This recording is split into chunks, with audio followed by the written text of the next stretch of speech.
Just talk to me about the team. A couple weeks through the spring. I know you guys are pretty much almost done, but just how do you feel overall vibes?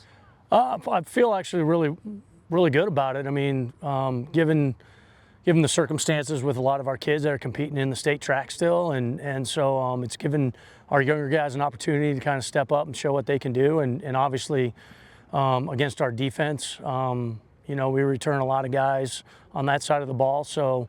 I think obviously going up against them, iron sharpens iron, and so it's making us better, obviously. How much do you stress those guys that still are at track? How important it is for them to do that?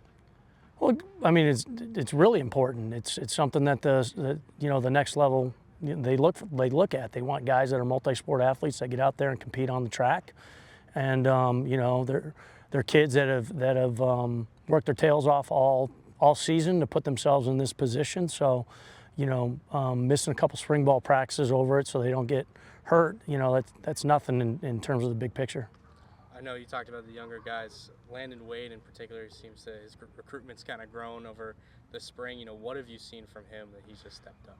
Well, I mean, he's going through it a little bit right now because he's used to just overwhelmingly dominating kids his age, right? And so now he's getting to go up against guys that are 2-3 years older than him, and so, but he's doing a really good job. He's cutting his teeth right now and learning the playbook and just building off of that.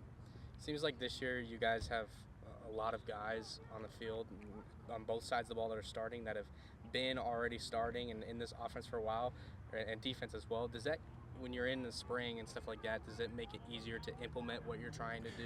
Yeah, absolutely. I mean, in terms of the kids now holding each other accountable with expectations and standards and really helping each other out on the field. You got kids out here that that know what coaches are looking for, what their expectations are in certain scenarios, and so they're able to coach others up, coach their teammates up, and it keeps everybody engaged and locked in. Brodie told me that he's realized that he's in a different circumstance this year. Last year he was kind of fighting for a job, and this year now he's got that role, and it's his time to go. How have you seen him step up as a leader? Well, he's always had great leadership qualities. Kids have always rallied around him. Jake Rogers is a kid that's pushing him. He's pushing him this spring too, and I think Brodie knows that, and he can't. He's somebody that he loves to compete to begin with. Both of them do, but Brodie's the type of kid that he's not shy of any type of competition, and I think that's whoever gets him, and has him at their school next year to play for them. That's what they're going to see out of him as a young man that's not afraid to compete and doesn't shy for it, and is going to try and go out there and earn everything.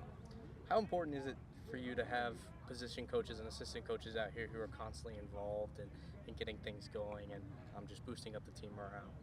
Well, again, like the core group has been here since I've been here, and so, when you have a couple new coaches that come on staff and they kind of see how it operates really quickly. I mean, it's easy to sit down and have staff expectation meetings, but it's a whole nother thing when they see the engagement and how it is, and it doesn't take a long time for everybody to kind of be bought in, and that's their job. They're the head coach of their position group, and they know that that's my standard, so it forces them. I know you're getting to call the shots on offense this season. How have you seen that implemented in the spring, and what are you most excited about that opportunity this year? Well, I'm just excited I can coach a little bit more ball, from that standpoint. It kind of gives new life to all the admin work that a head coach has to do, when you actually get to, dial it in a little bit and kind of live your passion, of coaching ball and coaching kids. Was there a certain thing that kind of went into that decision, like, hey, I'm going to call the plays this year? Well, no, I mean, other than the fact that our offensive coordinator, he had to get some things figured out with his teaching job, but that's really why it was a situation where it was, I didn't want to bring in somebody new because he's still going to help us when he can, and so it just made more sense for me to just kind of take the reins over again. Coach Babcock was telling me that you guys are essentially going to take a week off after the spring and then go straight in your summer camp and then straight into the sevens. There's not a lot of schools that do that and right. Kind of just go. What are you excited about that sort of format? Well, you know, the advantage is, you know, obviously you're building that team bonding and that team camaraderie up in camp. You're doing that earlier, right? And so when you come back down the hill at the end of May, and now you're putting yourself in situations where you're competing against other schools, you know, hopefully it lends to just more building over that time of the summer. And then, you know, obviously the vacation period that the kids get after our summer season ends, you know, leading up to school, you know, it's a true vacation period where they're not worried about getting ready for football camp and things like that. Their focus is, okay, I get to recharge my batteries and get ready for school in the preseason. What's the biggest step up you want to see your team take this season? Oh, wow. Well, I mean, I think we had a really successful season last year, and so I think obviously the next step is to finish the job towards the end of the year. And so, you know, our kids have always trusted the process and have come out and, you know, every single day, you know, they've treated it as though it's their last, right, and building off of each day. So, I mean, just continue what they do and what they're doing. I mean, they put ourselves back in that situation again, and then this time, let's finish. What's the most exciting? What's the thing you're most excited for about this season? Oh, game one. I mean, just getting to that first game and watching our kids excel. Hopefully, right? Like, I mean, our first 5 games are extremely tough. I mean, our entire schedule is tough, but our first like 5 non-region games, you know, I mean, you've got to show up every single Friday. Another thing I'll ask you, what were your initial thoughts when the AIA split up the regions? We had this whole shakeup, and now it's you know, Perry, South Point's in your region as well, and some other Mesa schools. What was sort of your initial reaction to that? And now that, you know, you've had some time to look at, okay, this is our new region, what are your thoughts?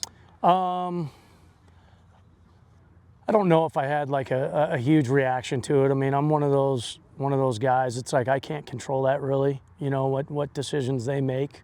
The only thing I can control is what's, you know, in our building, and so it was like, okay, here's our schedule, here's our new region. I mean, regardless, we got to prepare like anything else, right? And so it didn't really change a whole lot. Last thing I'll ask, because I asked Brodie this: if you were to pick a player on the team to cook you like a really great meal that you would thoroughly enjoy, who would cook it? Who would cook it? I mean, I don't know who's like a really good cook as a player. I guess I would pair Tony and Tavita Kale together, and a Tony Tai, and I'd like to get some poly food, you know, some pig and some stuff like that. Yeah.